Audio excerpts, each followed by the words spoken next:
primero. Va a centrar después. Lanza el centro. Benítez desvía. Le queda a Carlos Arrúa. Ahí está Carlito. Va a buscar el arco. Remató. ¡Golazo!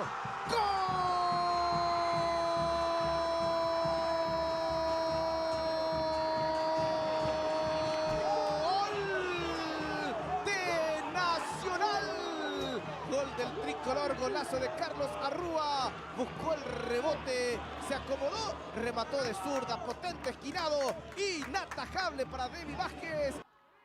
Allí está el Piru, viene el centro, arriba la pelota, cabezazo.